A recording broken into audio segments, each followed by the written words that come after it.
Hai guys, selamat kembali ke channel MD Aizat. So untuk segmen smartphone review pada hari ini, aku nak buat full review mengenai Infinix Zero X Pro. Dan untuk pengetahuan korang, Infinix Zero X Pro ni telah dilancarkan pada tarikh 9 Mac yang lalu. So mungkin ada di antara kita telah membeli device ini. Dan walaupun agak lambat untuk aku review, tapi inilah dia pendapat peribadi daripada aku setelah 2 minggu menggunakannya.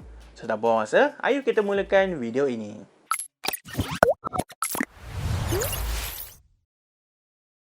Pertama sekali aku nak cerita mengenai rekaan luaran yang digunakan. Secara keseluruhan, rekaan yang ada pada Infinix Zero X Pro ni sebenarnya biasa je, tak ada apa yang special sangat dan boleh kata lebih kurang dengan rekaan adik dia iaitu Infinix Zero X Neo. Tak kisahlah dari jenis warna ke, modul kamera ke, memang nampak lebih kurang sahaja. Cuma apa yang aku suka dengan rekaan Infinix Zero X Pro ni adalah disebabkan dia guna rekaan yang boxy. Dan yes, personally aku cukup berkenan dengan rekaan jenis berkotak sebab dia punya design tu nampak lebih kemas dan dia ada rasa grip bila kita pegang. Walaupun sisi body peranti ini hanya menggunakan frame jenis plastik sahaja, tapi rasa solid tu tetap ada dan rekaan dia memang nampak premium.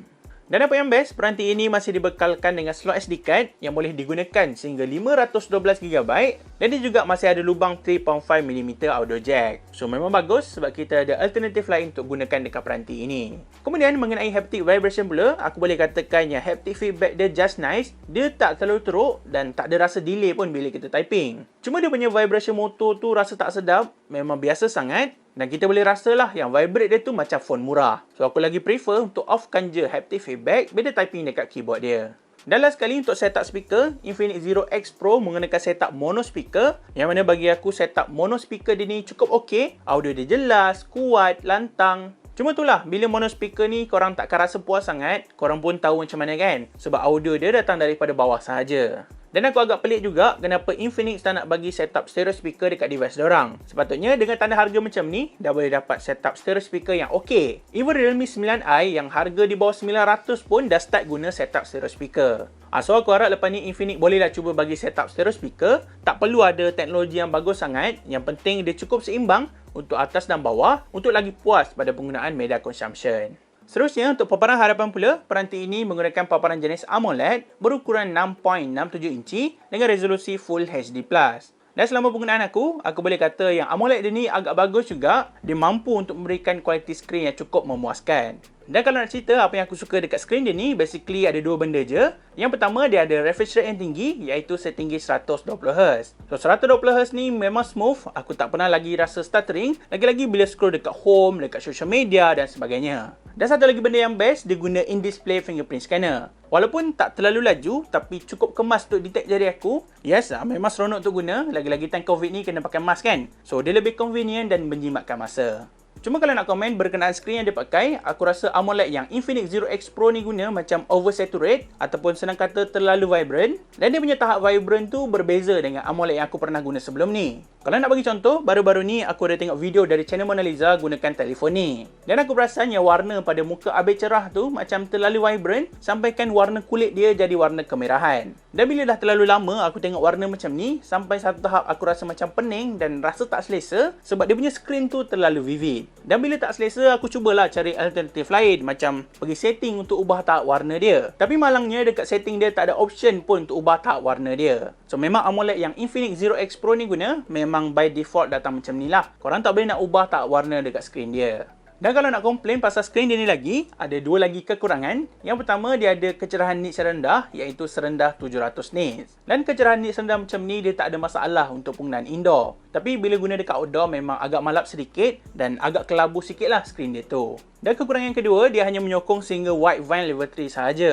So macam aku yang jenis kaki Netflix, benda ni adalah antara deal breaker untuk aku sendiri. Macam sekarang aku tengah layan K-drama. Yes, aku memang suka tengok K-drama. Dan aku tengah layan Our Beloved Summer. Cerita ni dah lah sedih kan. Memang banyak scene yang sedih-sedih. Tapi bila kualiti video dia rendah, feeling sedih tu macam tak sampai sangat lah. Memang rasa tak puas sebab dia sokong sehingga 480p sahaja. So kalau korang yang suka tengok Netflix, mungkin ini adalah antara kekurangan yang korang patut consider sebelum memilih peranti ini. Kemudian untuk spek dalaman pula, Infinix Zero X Pro menggunakan chipset daripada MediaTek iaitu MediaTek Helio G95. Dan so far untuk penggunaan daily use memang mantap. Lagi-lagi untuk penggunaan media consumption dan juga multitasking, dia mampu untuk deliver prestasi yang cukup memuaskan. Cuma bila bercakap mengenai prestasi gaming, aku tak rasa puas sangat untuk main game dekat telefon ni. Dan dia sebenarnya bukanlah berkait dengan masalah kepanasan. Sebab Infinix Zero X Pro ni ada cooling system yang bagus. Dan selama aku guna, jaranglah untuk aku hadapi masalah kepanasan tu. Tapi bila chipset yang digunakan hanyalah MediaTek Helio G95, banyak limitation yang korang perlu tahu, terutamanya dari segi tetapan grafik. Contohnya macam PUBG Mobile, setting paling tinggi yang korang boleh dapat adalah Smooth Ultra sahaja. Dan bila main game, dia bukanlah teruk. Dia sebenarnya mampu je untuk main game yang berat. Tapi macam korang tahu, Smooth Ultra dapat 40 FPS saja kan? So bila main game tu memang tak berapa smooth sangat. Boleh kata yang prestasi gaming dia sekadar average saja. Tambahan, kalau korang hidupkan setting gyro, korang boleh rasa yang gyro itu ada delay. So benda ni akan jadi masalah lah. Kalau korang ni jenis kaki game, aku boleh jamin yang korang tak akan rasa puas sangat dekat prestasi gaming dia. Dan untuk prestasi connectivity pula, aku dah cuba untuk masukkan SIM card dan so far VoLTE dapat detect dekat telefon ni. So satu benda yang bagus dan tak ada masalah untuk membuat panggilan. Cuma masalah tarik line tu memang ada. Aku perasan ada certain tempat Infinix Zero X Pro ni dia tak mampu untuk tarik line dengan kuat sangat. Aku pakai Telkom Axis sekarang dan hari tu aku ada buat test compare dengan iPhone 11 guna aplikasi speed test. Kenapa aku compare dengan iPhone 11? Sebab ini je device yang aku ada sekarang. Dan bila test untuk mobile data, tahap kelajuan dia tu ada jurang perbezaan yang jauh dengan iPhone 11. Dan berdasarkan test yang aku buat, dari sini kita memang boleh nampak lah yang Infinix Zero X Pro ni dia tak mampu untuk tarik line dengan kuat sangat apabila gunakan mobile data. Padahal secara asasnya aku pakai SIM card yang sama. Aku cuma swap je, aku letak dekat iPhone 11 aku buat speed test. Lepas tu aku letak juga dekat Infinix Zero X Pro SIM card yang sama untuk speed test. Tapi kalau test untuk Wi-Fi okey je, aku ada test juga dan dia punya speed tu memang dapat lebih kurang dengan apa yang aku dapat dekat iPhone 11. So aku harap aku punya penerangan mengenai connectivity ni membantu korang serba sedikit. Dan untuk prestasi bateri, Infinix Zero X Pro hadir dengan bateri berkapasiti 4500 mAh dan mengikut pengalaman aku gunakan peranti ini sebagai daily driver, dia boleh lepas untuk penggunaan harian aku. Cuma aku tak pasti berapa lama screen on time yang aku dapat disebabkan dalam setting dia ni tak ada tunjuk pun berapa lama SOT yang kita dapat. Dia cuma ada tulis berapa lama bateri dia boleh bertahan sahaja. Dia macam ada masa anggaran. Contoh kalau aku cas penuh, dia akan tunjuklah yang bateri ni boleh bertahan selama 16 jam macam tu. Tapi dia tak accurate sangat, dia sekadar estimated time sahaja. Dan kalau habis bateri pun aku tak perlu risau sebab dalam kotak Infinix ada sediakan adapter pengecasan pantas setinggi 45 watt. Dan 45 watt ni boleh kata agak laju juga. Aku ada buat test, korang boleh tengok dekat sini. Yang mana 45 watt ni hanya mengambil masa dalam 1 jam sahaja untuk full charge. So kira okey lah, agak laju juga untuk charge penuh.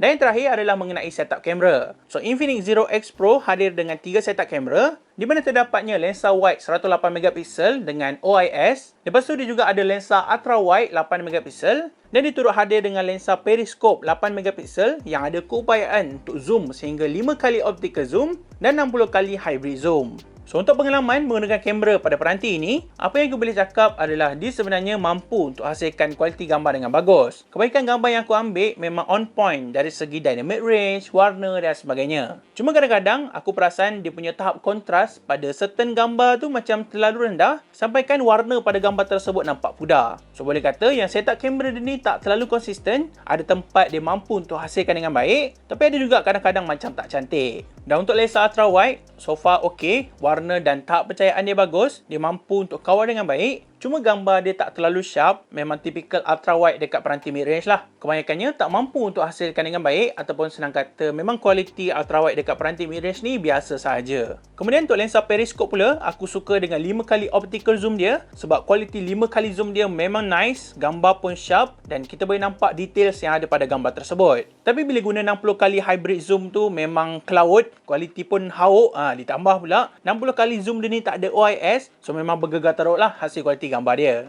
Aku lagi prefer untuk korang guna sampai 5 kali zoom saja untuk dapatkan kualiti yang lebih mantap. Dan bercakap berkenaan portrait mode pula, aku boleh puji yang mana potongan edges dia sangat kemas. Memang cun je dia potong, lagi-lagi dekat bahagian rambut tu nampaklah yang dia boleh potong dengan baik. Tapi apa yang spoil, warna pada kulit tu nampak terlalu pucat, memang tak natural langsung. Dan aku rasa Infinix punya setup kamera memang macam ni kot. Sebab kebaikan gambar yang aku ambil, lepas tu berkaitan dengan manusia, memang warna pada kulit nampak tak natural. Selain itu, apa yang aku betul-betul impress dengan setup kamera dia ni hanyalah disebabkan oleh fungsi night mode sahaja. Dan selama aku ambil gambar night mode, aku memang berpuas hati dengan kualiti gambar dia sebab cara dia proses gambar tu memang superb, kualiti gambar dia terbaik. Dan senang kata fungsi night mode dekat Infinix Zero X Pro ni memang perform habis. Dia cukup rasa, dia dapat cerahkan gambar dengan baik dan warna pada gambar night mode dia pun nampak lebih natural. So itulah, aku memang boleh puji dekat gambar night mode dia sebab hasil dia memang cantik. Untuk video pula, peranti ini mampu untuk merakam sehingga resolusi 4K 30fps. Dan secara overall, kualiti video dia biasa sahaja. Kualiti video dia just nice. Tapi kalau nak komplain, of course lah, tahap stabilan dia kurang baik sikit. Korang akan perasan yang video dia sedikit shaky ataupun ada jitter walaupun kita dah hidupkan fungsi super steady. So tak berapa shock sangat hasil kualiti video dia.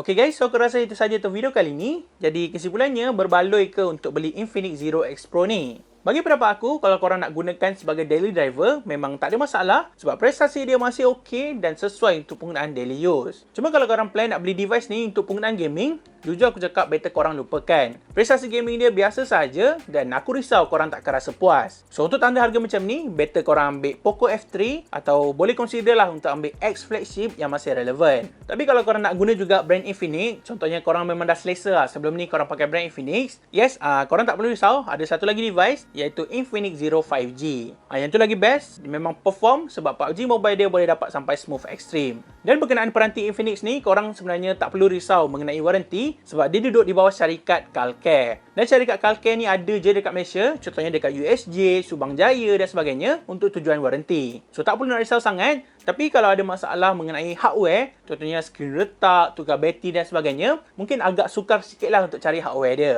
Even nak cari aksesori untuk casing dan tempered glass pun susah, tak banyak kedai yang ada, melainkan Shopee sahaja. So fikirlah baik-baik sebelum membeli untuk penggunaan long term. Okay guys, semoga bertemu kembali dalam segmen yang akan datang. Thank you for watching dan kalau korang rasa video ini best, jangan lupa untuk tinggalkan like, komen dan share. Dan jangan lupa juga untuk subscribe ke YouTube channel MDIZ. Jaga diri korang sentiasa, pakai mask bila keluar rumah, and see you guys in the next video. Bye-bye!